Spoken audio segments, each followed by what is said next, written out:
Welcome to the Catch Up with Claire. Today we are catching up with Suzie Voss. Suzie is a St. Louis native. She is the mom of two beautiful girls, and she's an executive director at March of Dimes. Suzie and I went to high school together, probably have not had a conversation in real life since high school. And I had to catch up with her. She gave me the idea for a video on my new Instagram page, NYC Fam 5, that went absolutely viral in the most unexpected way. It gained me about 10,000 new followers. So if you are listening to this and you were one of the followers who found my Instagram page and then podcast because of my home renovation video, you have Suzie to thank. Suzie and her husband renovated their 1904 home in St. Louis over the course of a couple years. I've loved following along. She has such an eye for design. It's absolutely stunning. And as we were renovating our apartment in real time several years ago, I was posting the journey, the ups and the downs, the many trials and tribulations that one encounters when undergoing any major renovation. Susie DM'd me back in August when I was painting my office pink and said, "Hey, we never got an update of your final apartment. I'd love to see a crib style video of what it looks like." And I wrote that down on the list, thought, when I get around to it, great idea, I'll do it. I made that video for an audience of one, the audience being Susie Voss. So to say I was completely unexpecting the result is a huge understatement. And when it did go viral, Susie was the absolute first person I had to talk to about it. So appreciate that she was willing to hop on and record and have a conversation with 24 hours notice. It was incredible. I had such a great time catching up with Susie, and I hope you enjoy our conversation. Susie, welcome to the Catch Up with Claire. I'm so happy you're here today. I'm so excited to be here. I'm excited to chat. Excited to catch up. Okay, I just want to tell people how quickly this happened and how happy that made me. I DM'd you less than 24 hours ago, and I was like, "Hey, I'm starting a podcast and I really want to talk to you." And you're like, "Yeah, let's do it." Yeah, you know what? I mean, I feel like when you're a working mom, like when you have a chance to jump on something, like you just have to jump. And if you wait around and say, you know what, let's get to it later, like there's a slim chance that it won't happen. So I was so It- excited. I was so honored and excited to oh, chat. it's more than slim. I know that. I gave a brief intro, but I want you to introduce us for your own words for our listeners, for our audience. Introduce yourself for us, please. Yeah, I am Susie Voss. I am a mom of two amazing daughters. I'm a working mom, which is something I'm extremely proud of. I am an executive director for the March of Dimes, so I oversee all of the St. Louis operations that go into March of Dimes, which is just amazing because our mission is to improve the health of moms and babies, which is something so close to my heart. So it's a great honor to do that. And then in the meantime, I'm still just a girl and trying to hang out with friends when I can, catch, really cool restaurants when they open and cook when I can and do all the things and travel and have fun when time allows. Okay, you said it perfectly because when I think of I'm just a girl, you have that perception. Like I perceive that. So transparently for everyone here, Susie and I went to high school together. I think we were in sort of parallel social circles, not like super close, but not Yep. friends. And our keeping up since then has really been through. I mean, most of my keeping up since then has been through Instagram DM with most people and seeing life through the feed. And but that's what you see. It looks Yeah. fun, the life you're living. Oh my gosh. I mean, just day by day, trying to make like amazing family memories, but then also balancing it with like still having a life and I'm still a person outside of my kids and I have interests and trying to balance the time to kind of pursue all those different interests. Yes, it's always a balance, and I want to dive into it. The reason I reached out to you last night, as I shared before we started, I had a whole list. I still have a whole list of incredible women that I want to talk to. But the reason I reached out to you is because it was, I don't know, a month or two ago when I painted my office, you commented or you DM'd me and said, "I loved following along." Previous to my current Instagram page, I had my private account and renovated our apartment 3 years ago. Hmm. And you said, "I loved watching all of that. You should make a full tour video, like crib style." I was like, "Oh, okay." Like, I can do that. Never occurred to me. But I was like, I'll put that in the bank for when I need an idea or when I have time to actually clean my apartment to be able to show it.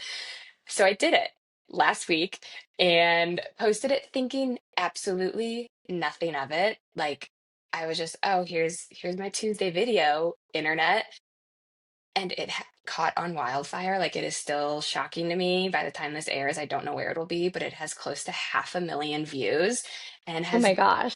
yeah, has gained over 5,000 followers.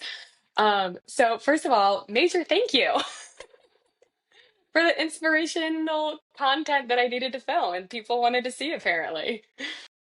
Oh my gosh. Well, I just think it's fascinating, like, especially since you and I did go to the same high school and I'm out in St. Louis, Missouri, life in New York City is just so different and such a different lifestyle than what I'm currently living.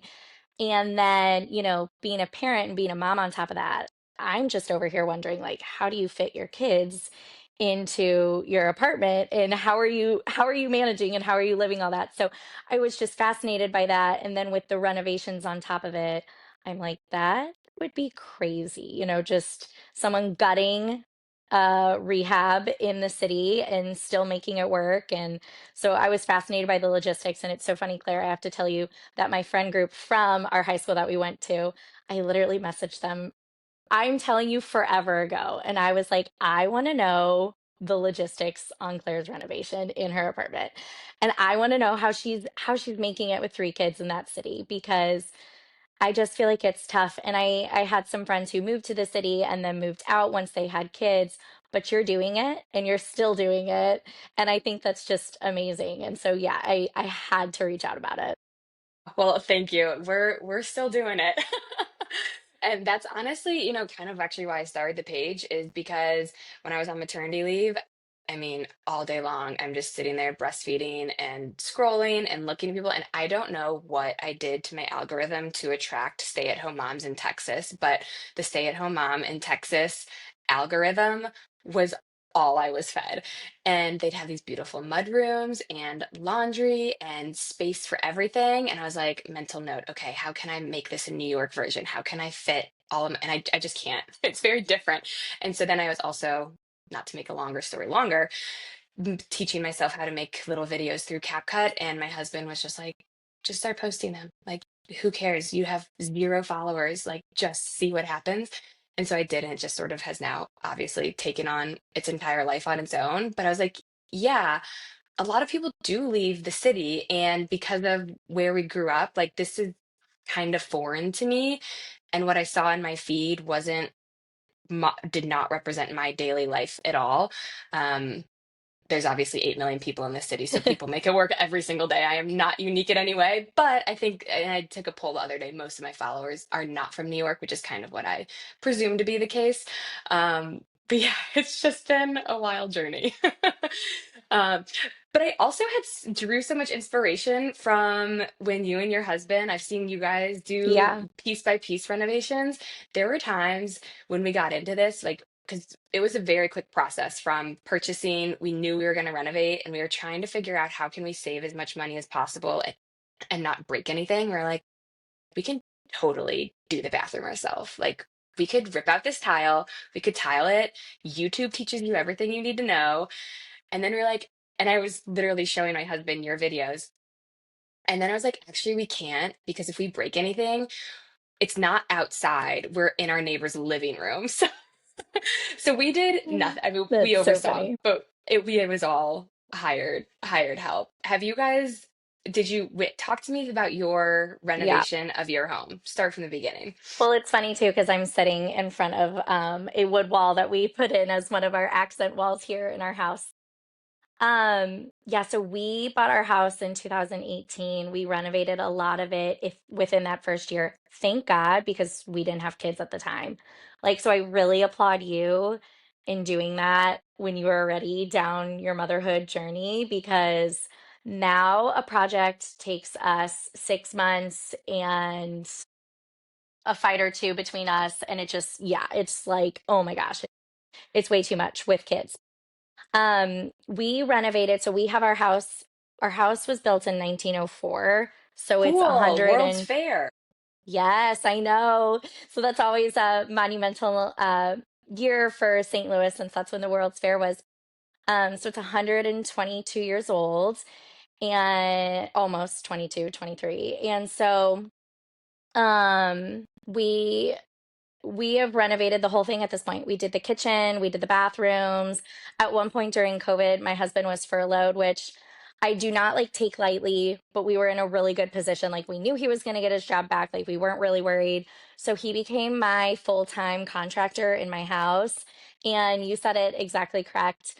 YouTube University taught him everything that he knows. So between him and like my father-in-law is really helpful, we figured out how to do it all on our own. And so we actually didn't hire almost anybody out for our house, but we That's had the luxury to amazing. do that.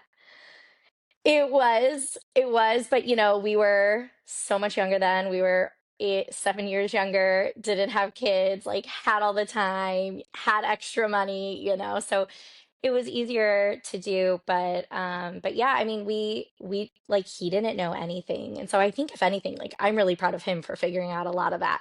But behind every good husband contractor, there is the project manager, which is me.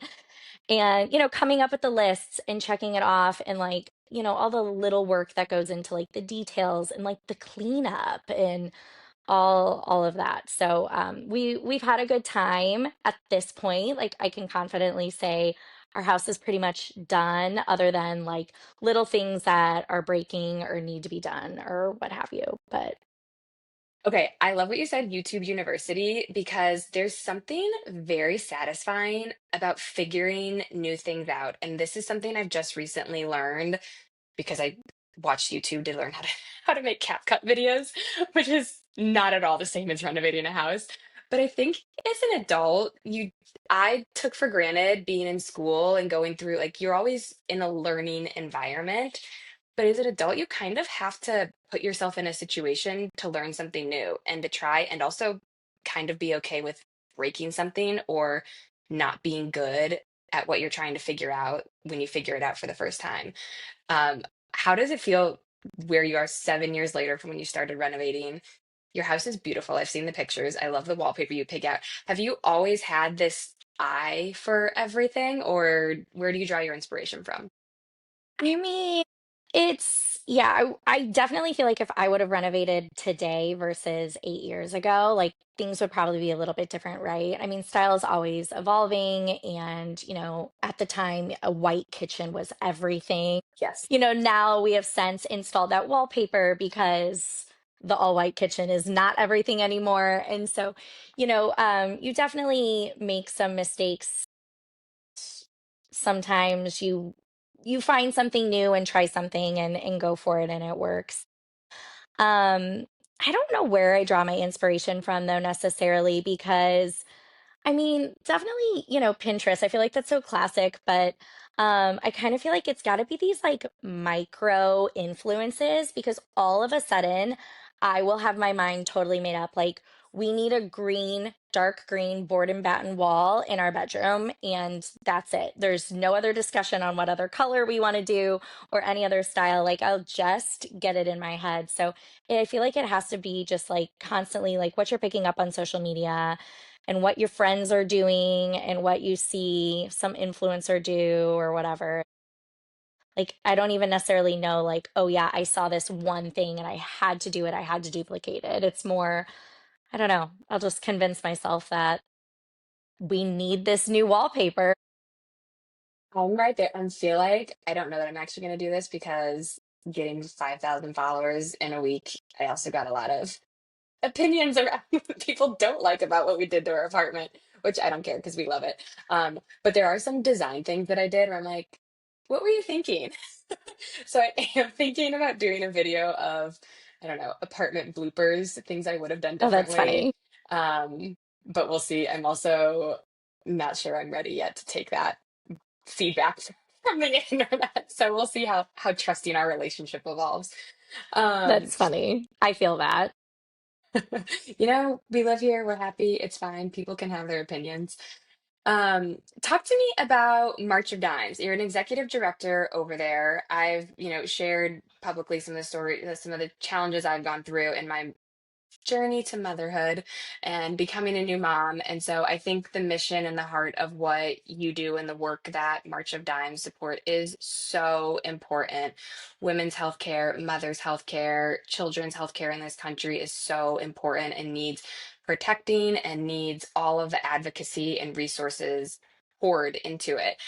What does your work look like for you and how did you get involved in it? Yeah, so I just hit my 1 year anniversary with Merch Dimes, which I'm very proud of. So I worked for the Boy Scouts of America before this for about 10 years, and towards the end of that, just I had really good experiences and really enjoyed it, but the mission piece of it was lacking. And I feel like when you work in the nonprofit world, it is difficult to work for an organization if you're not 100% bought in on what you're fundraising for, what you're doing, why you're putting on these programs. And so with March of Dimes, the mission is to improve the health of moms and babies.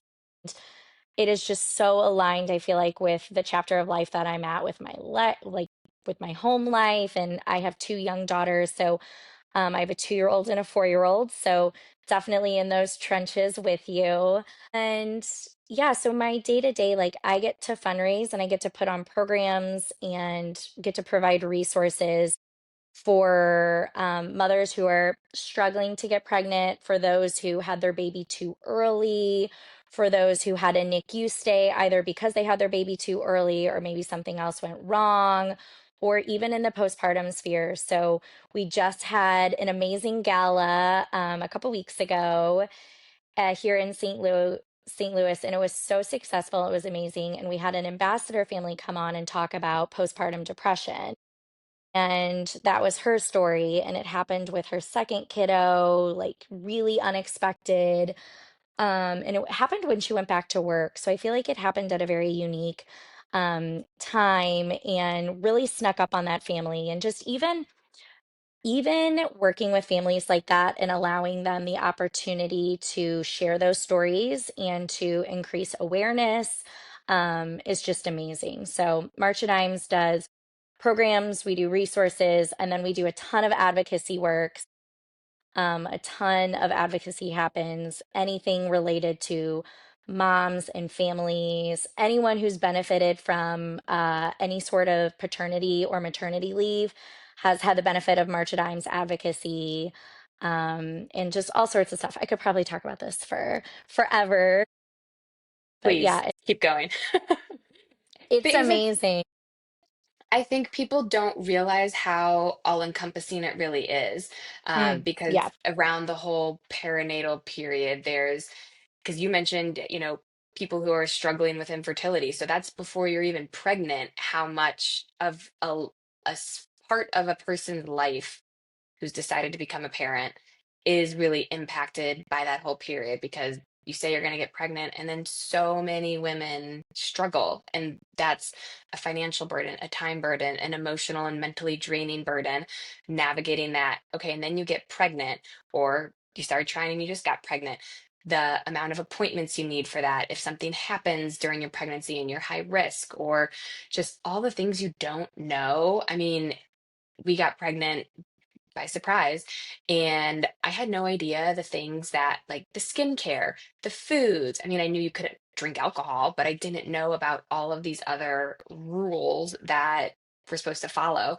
And then, of course, as I've talked about ad nauseum, my journey afterwards of I didn't even know postpartum depression was a thing until I was living and experiencing it. So I think the work that you do in organizations like March of Dimes is so important. And I think the advocacy efforts, that's something that I'm highly passionate about because this doesn't discriminate.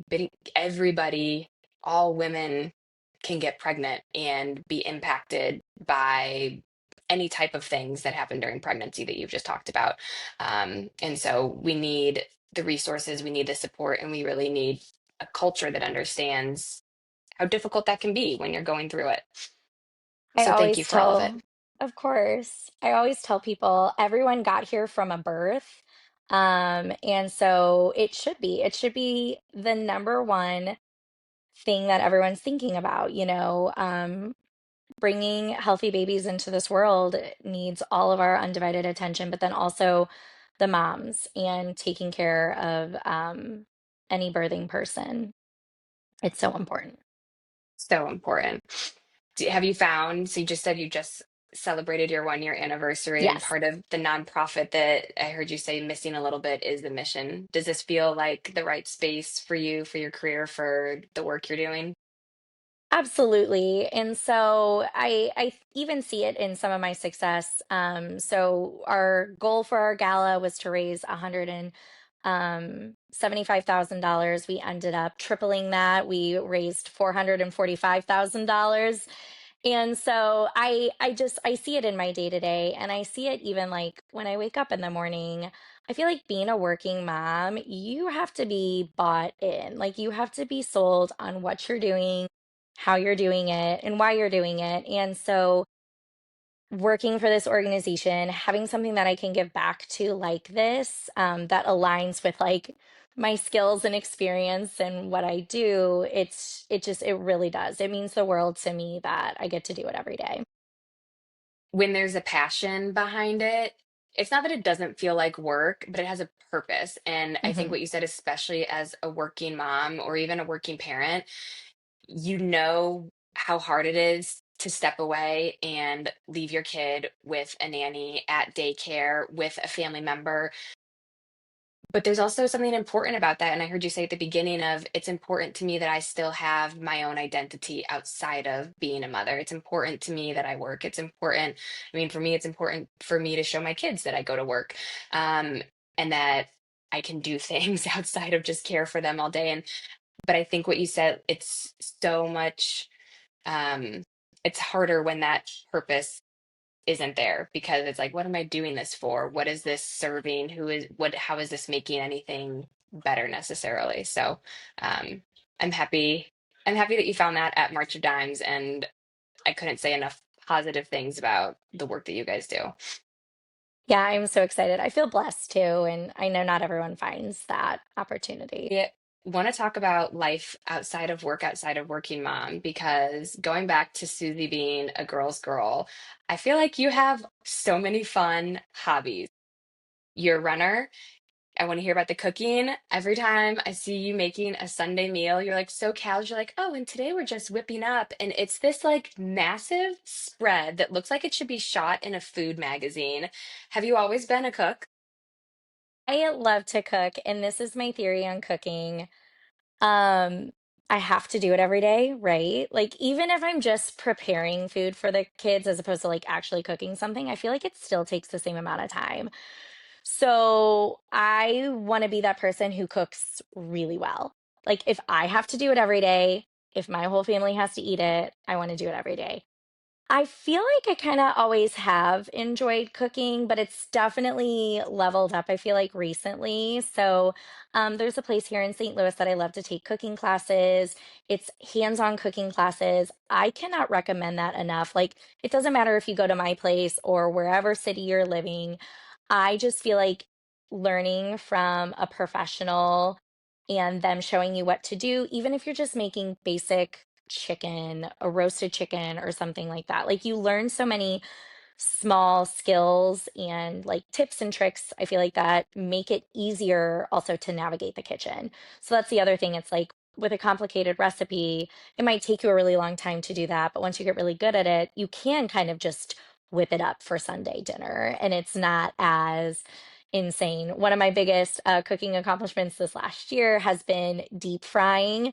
So like I know how to make like anything fried now, but like fried chicken, like I can do that. I can just make my kids like fried chicken tenders from scratch easily, which is insane. Like I'm not that person. Like I still have stuff in my freezer, trust me. But Feel when like I you are want that person.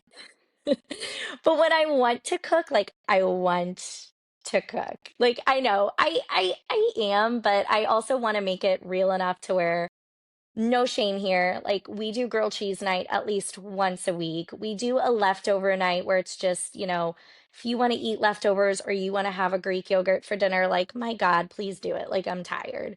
So I do want to emphasize that. Like when I cook, I love to cook, but I do think like especially I mean I'll still see women on Instagram and I'm like, "Oh my God, how do they do it all?" Like they're insane.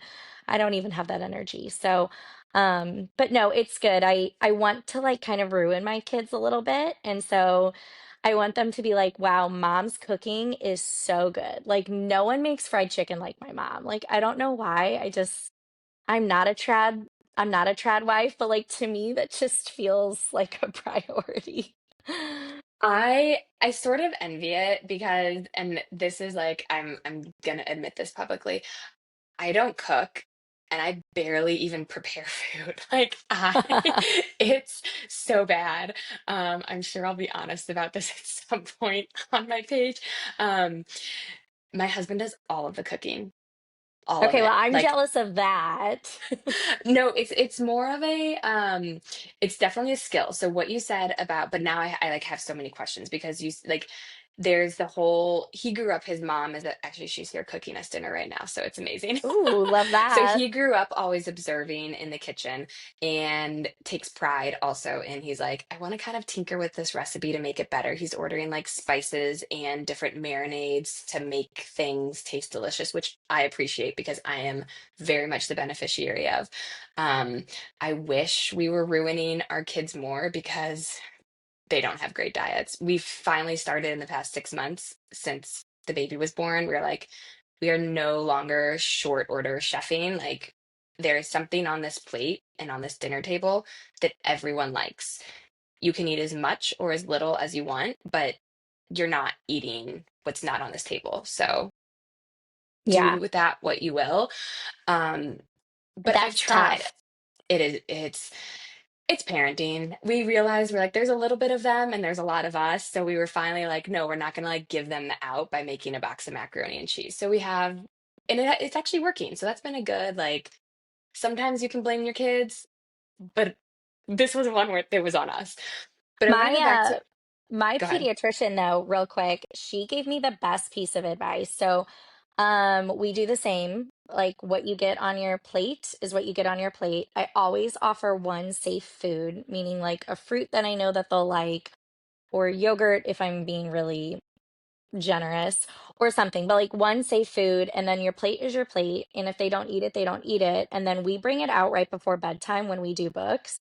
And Mm. if they want to eat it then, they can eat it then, but there's no snack. That was what was offered to you, and that's what's going to be offered to you. And it actually works really, really well. That is a very smart idea. I am probably going to steal that because we do the, around 5:30, 6 o'clock cooking dinner, getting them to eat. And they're like, nope, this is so offensive. How dare you put this food in our face? And I'm like, okay, well, this is what we're having. If you're choosing not to eat, and without fail, bedtime. I'm so hungry. I want this. I want that. And then it's like, it's hard because you don't want to hear your kids saying they're hungry. So we'll offer them leftovers of whatever was made. And suddenly they're able to eat white rice again All of or a plain sudden, pot. it's All of a magic. sudden, yeah. Um, but maybe we'll do that post bath time, getting ready for books. Here's your last chance offer Yeah. because, yeah. Um, but I feel like you're giving me a little bit of confidence. I'm still so nervous. It's the skills. I am so intimidated. We did, I think it was our 1 year anniversary. So this was like a decade ago. We got a cooking class here in the city, but it was at like a culinary school, and Yeah. that we did something and I was like, this is so great but so unrealistic. I cannot do this every single night. Like the mess, the supplies, the chopping, the intricate setup that's required. But I feel like what I hear you're telling me is I just need to practice. I just feel like certain things in the kitchen have intimidated me. So like my fried chicken example is a great one. Like that really intimidated me. Like what, I'm going to heat up this oil and fry something myself. Like I know how to do my air fryer. I don't know how to do that. But then I don't know, it is kind of a confidence thing. Like once you have the confidence to do it, then you're totally good. I know so many people who are afraid of handling chicken and raw chicken, and I know that can be kind of like a big Yes. trigger for people too. But that's why sometimes like it's one of the most basic ingredients, right? But when you then do a class or something like that, like it just helps give you the confidence. So some people find that confidence without ever taking a class. I've kind of fallen into this pattern of really enjoying that. And now I'll just have like bucket list item things that I want to cook and like prepare, lobster is a good one, seared scallops is another good one. And then I'll take a class that does, French food and is featuring seared scallops, and then I'll learn how to do it. And then I know how to make it. So it's fun. It's fun to experiment. And I am a foodie and I cannot eat the same thing every day. I actually really almost wish I could because I feel like those people are always so good at, maintaining like a really good food routine and eating super healthy. I feel like if they're used to eating the same things, but I can't. Like I have to mix it up in the kitchen. Otherwise I get bored. I will admit this to you. Maybe my husband will find out when this episode airs if he listens, because the chaos of three, and I was on maternity leave all summer, and then we transitioned back to work and school all and daycare all at the same time. And somehow we like forgot, oh God, we have to feed ourselves and our kids. And so I just came up with a menu for Monday, Tuesday, Wednesday, Thursday. And I was like, we are eating the same thing every single week until someone raises their hand, because it was like the 5 o'clock, what are we eating for dinner tonight? I don't know. What should we get? Oh, we have to go to the grocery store. I don't know what I feel like. And it was just the whole mental Yes. capacity of having this conversation after a day of making decisions around who's wearing what in the morning, how are we getting to school, all just like all the things. By the time dinner comes around, I don't have the brain capacity to make another decision. So I was like, you know what, we are setting a menu and the menu is staying until someone decides to raise their hand. And because I cook, I cannot in good conscience raise my hand and be like, I'm bored. Susie, we ate the exact same thing 4 days a week for the last 7 weeks. This week was the first time my husband was like, I cannot eat tacos ever again. That is so And funny. so I'm honestly impressed. I'm impressed. you know what? I just wasn't going to admit that I was bored. I was like, you know what? I set this, I set it, and I also don't know what else to do. I don't have the time to go look for ideas. So he changed it. What did we have? God, I can't even remember what he did, but I don't know, but Claire, I'm definitely going to send you my cookbook that I'm working on. It is never going to see the light of day to like anyone other than like family and friends. it should. Um, but I am working on my cookbook, and I feel like more than anything too, like it's not just so much about the recipes, but like just a list of things that I know how to cook. And then I can go back and reference and say, you know what? That's right. We haven't had pork tenderloin in a while. Let's do that. That's as easy as chicken. That's as easy as making, ground beef. And so, yeah, that's kind of my goal with that a little bit. Just Okay, well, having a list of things to make. that's it. That's entirely it. It's like, and I've tried. I have read people's lists before. I like send it to me because I will. But I've also found out by myself, I am a paper person. Like I Yeah. still have my grandma's cookbook and I will like flip through. I like to bake, so I like make pies. Um, I like to flip through something and be able to like touch it and point to what I'm Yes. doing. I have Google Docs, I have iPhone notes. Like I search dinner in my phone and I have like three separate notes about things I've made dinner lists on. There's too many things. Um, so I'll take your list and I'm also going to encourage you to write that cookbook. Oh my gosh. Well, I do. I want to actually like print it. Just go to FedEx and print it. Again, it's probably only going to go to like family and friends, but you know what? It's like a passion of mine, as you know.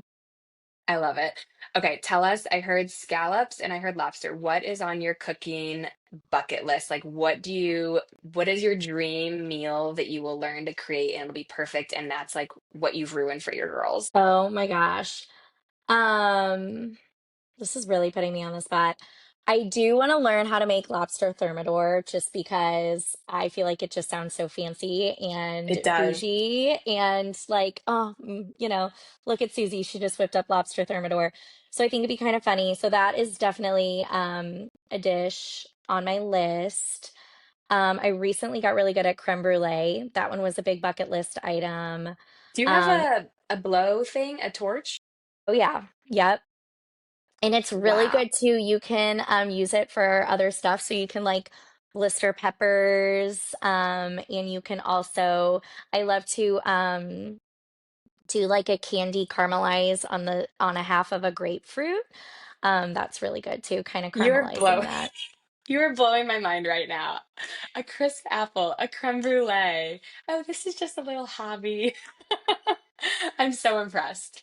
It really, I feel like it comes from a place, not boredom, but it does. It comes from a place of like liking good food and being bored with just, a grilled cheese night every once in a while. But my other bucket list I'm trying to do is I'm trying to work myself through Barefoot Contessa, one of her cookbooks. It's like the family recipes cookbook. So I don't know why. I just want to say that I've cooked an entire cookbook from start to finish because I feel like no one ever does that. That's kind of like running a marathon too, right?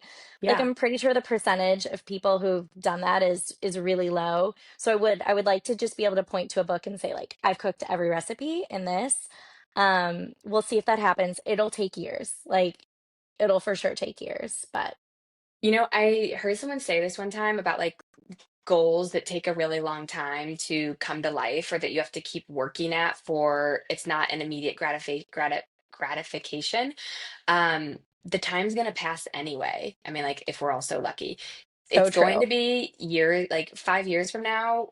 It's still just going to be 5 years from now, and we have to live each day through that. So, okay, maybe it takes you 3 years, 5 years, 10 years. You still did it, and that time's Yeah, going to pass anyway. So, I think it's awesome. I love that. I'm gonna have to think about that more. We've talked a lot about what Susie is doing in life. You're executive director at March of Dimes, you're cooking all of the things, renovating your house.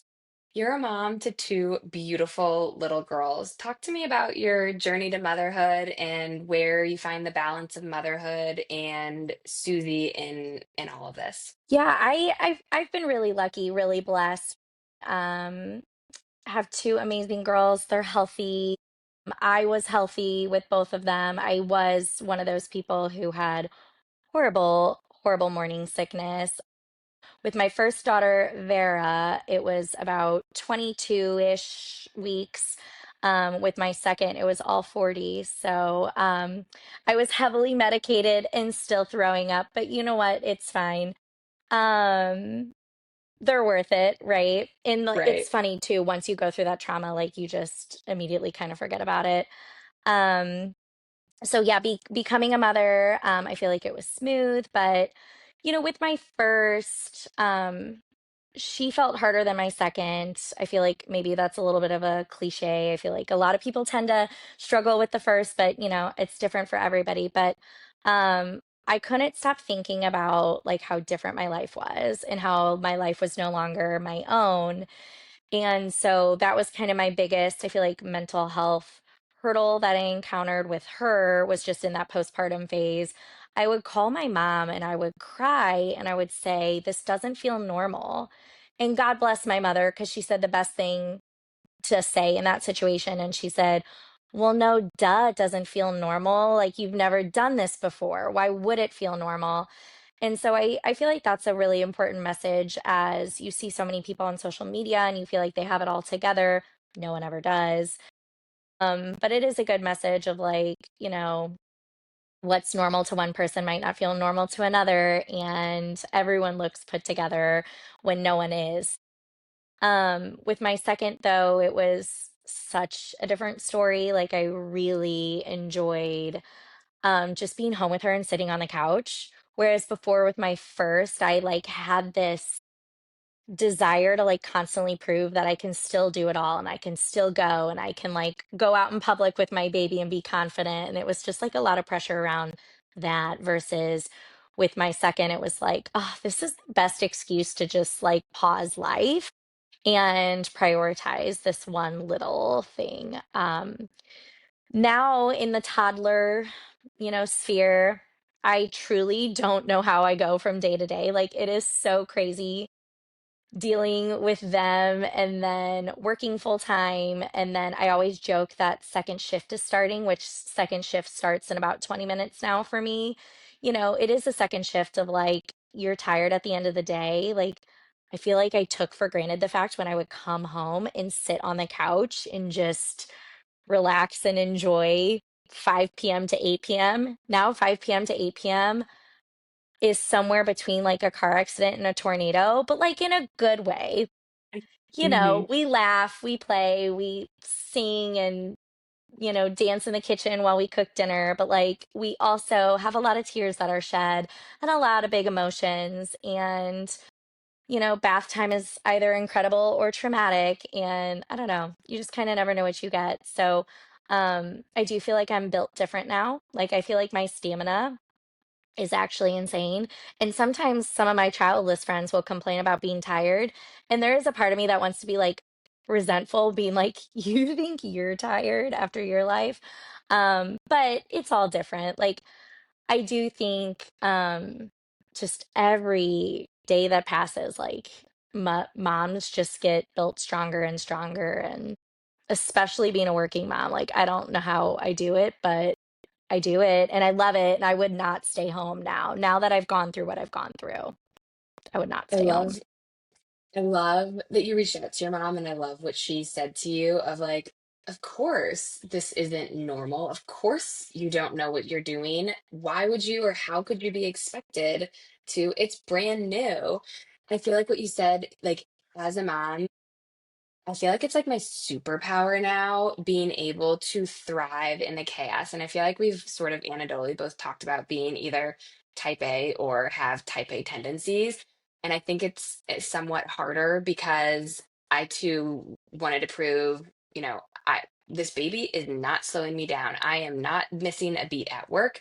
I am going to still be the best friend, the best daughter, the best wife, the best everything because that's what we're used to. But you don't realize how even though you know a baby is forever, you don't realize how all encompassing it is, that truly your time is not your own. You don't know what you're going to be pulled for. And either they're not going to sleep at night or they're going to throw a tantrum as you're supposed to be walking out the door to go drop them off at school and you have to be on time for a meeting in the office. Like you just don't know what the challenge is that you're going to face, but you have to think on your feet. You have to react quickly. You have to be calm in the chaos and all of the tornadoes and hurricanes that they throw at you. So I agree. My husband and I talk about all the time our child-free friends. I'm like, what do you do? I sit there and like when my kids aren't here sometimes, because my in-laws live about an hour or two away, um, and we don't have them, I'm like lost. I'm like, do I sit still or do I go do something that's productive? So I find it just we're so far removed from it now because we've had kids for so long that phase and we're so in that phase of life of you're just going, going, going and dealing with it and rolling with it and you're being the emotional support. Um, but it's a lot. It's a lot. And I don't know if anyone else has feels like they felt this way, but when I was pregnant with my first, I feel like it was all about like being pregnant and having a baby. Yes. I feel like I did not think about like life after that. And I know that sounds so bad, but truly, like, I don't think I thought about life after, like, okay, once you have that like initial baby, like, okay, well, then they're with you for forever. And this is what you're doing now. And so I feel that way sometimes, like with toddlers, like, you know, every chapter is so new and like you can never prepare yourself for the next chapter too. Having one toddler, okay, you think you know what it's going to be like having two. Well, then you don't know. And then I'm sure I'll feel that way when I've got, an older kiddo, starting, elementary school and then middle school. And everyone keeps telling me, you have these girls. Oh God, just wait until like all the friend drama and all that. And I do. I have this one girlfriend who's has an 8-year-old daughter, and the stuff that her 8-year-old is going through is so different from the stuff that my 4-year-old is going through. And I'm like, oh my God, I'm so afraid for that next chapter. So I don't know. You like try to prepare yourself, but you are never fully prepared. Oh, never. I mean, I felt nothing during my pregnancy. I was such a deer in the headlights to it all, but it never occurred to me that like you move past the baby phase. And again, I know how it sounds because like, well, yeah, duh, like what do you think happens? Like I actually didn't think. I didn't think. I just thought I had a baby and then I had a baby forever. And it moves on and you go through these phases. I'm going through this now because my oldest is 7 and I was trying to label him in therapy because you have a baby and then you have a toddler A kid feels Yeah. older. Adolescent or like preteen, like he's not there. I'm like, he's a young kid. I don't know. And so I'm trying to figure out like what is that? I know he is a kid, but I feel like we have these like endearing sort of terms for the younger when they're a baby and then they're a toddler. And then he's now in this like young kid I phase. never But it's thought of that. but it's totally different. Like your girlfriend was an 8-year-old the other day. He came home from school and he was like, Mom, what does 6'7" mean? And I was like, I don't know. And he was like, all the kids at school are saying 6'7", and they like do this like hand gesture. And I'm like, I turned to my husband. I was like, what's it mean? He's like, I don't know what it means. And I'm like, am I prude? Is there some joke? And so I was scared to Google it. I was like, oh my God, Yeah, I what would am be I too. going about to have to teach my son? And so we Googled it and it means like so. Like, how are you doing? 6'7". I'm so. I'm fine. Like not good or bad. I don't know. But it's Oh like, my gosh. yeah, I know the things they come up with these days. But it's like I'm in this phase now of I have a baby. She's actually 6 months today. I have a 4-year-old Oh, who's still like she's a little like older toddler. And then I have like a young kid who has social dynamics and is learning his way into like to be more independent and learning slang that he wants us to translate for him. So you're never really, now that you're going to go through phases, you just kind of never know what it's going to be. And all of our kids are different too. So I thought I knew what it was going to be like being a parent to a 4-year-old because of how my son was. And my daughter's very different. Very, very different 4-year-old. So those we're second always kids, learning. those second kids are built a little different. Those middle children. Well, we've been chatting for 45 minutes. I know I heard you have second shifts coming up, so I want to be respectful of your time. Before I let you go, I have admired what you're doing from afar and the balance that you have, and I know it's work. We've talked about that. Like I definitely know that it's not all glamorous and that the Instagram and the social media is the highlight reel. Talk to the listeners. Give us some Suzie Voss advice. I use your maiden name. Love it. If someone wants to try something new, they want to DIY a project in their home they've been putting off. They're looking to like low barrier to entry cooking. They are looking to make a career shift. Some of the things that you've experienced in your life, what has helped lead you or guide you that you want to leave with them today? Um, I feel like two things come to mind. So one is you're never gonna find time. You have to just make it or just do it. You have to, you'll always have to like sacrifice one thing to give energy to another. And so it all Mhm. comes down to priorities.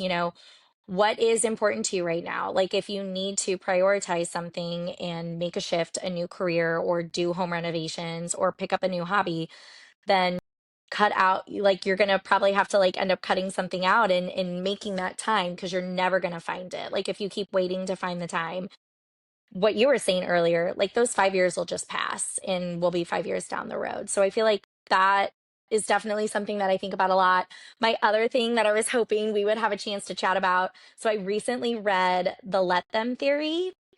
Ooh, And we can have you keep heard of chatting. this? I don't know. I've seen it on social media. I haven't read it. I don't know much about it, so educate me. Yeah, so it has been so life-changing. And like going back to like what you were saying with that original question of, what would you say to people who are maybe looking to like just do a little something different?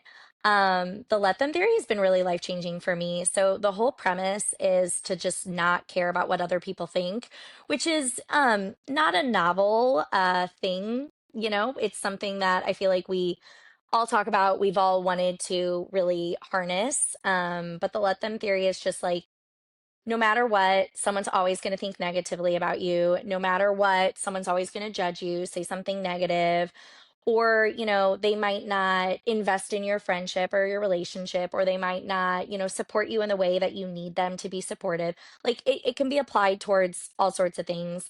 And the whole idea is like, let them. Like, you can't control them. You can't control what they're going to do.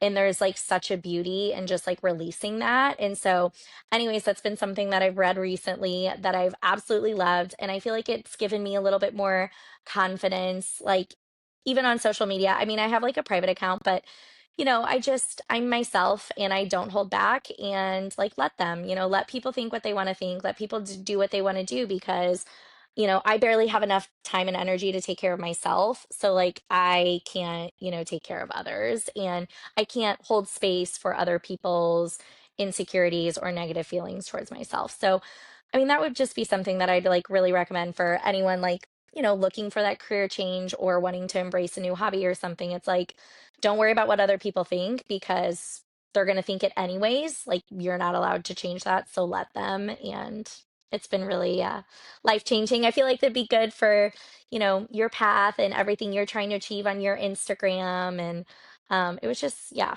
really good life motto lately that I've been trying to harness.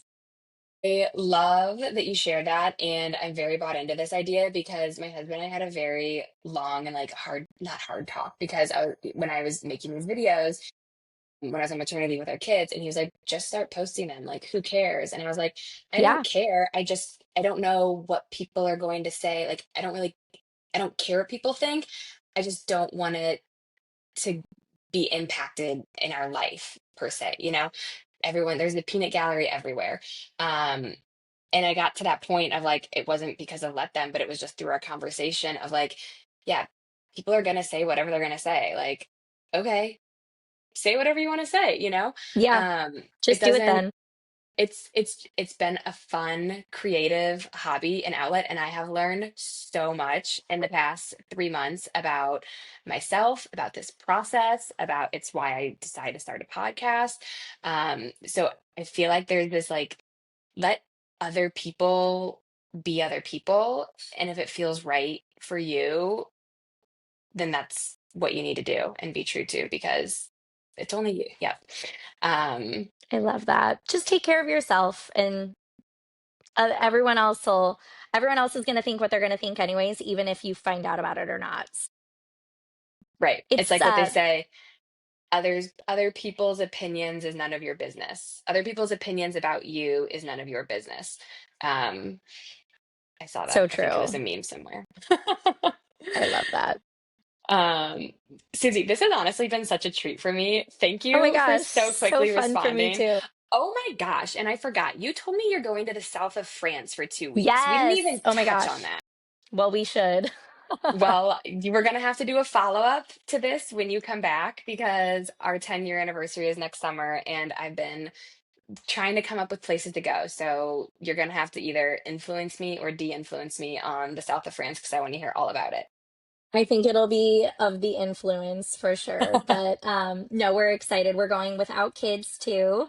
So it's special, but I also have a lot of mom guilt and a lot of anxiety over it, but it's going to be good at the end of the day It's because going to be great. yeah, I'm so It, excited. you deserve it. It's going to be so much fun. Enjoy it. I cannot wait to follow along and see the pictures. And truly, thank you for making this work on such short notice. It has really been so much fun catching up with you.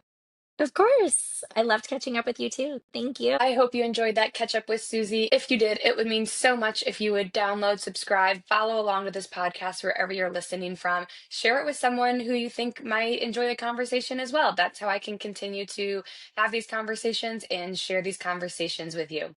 Until next time, be kind, be brave, and be safe out there.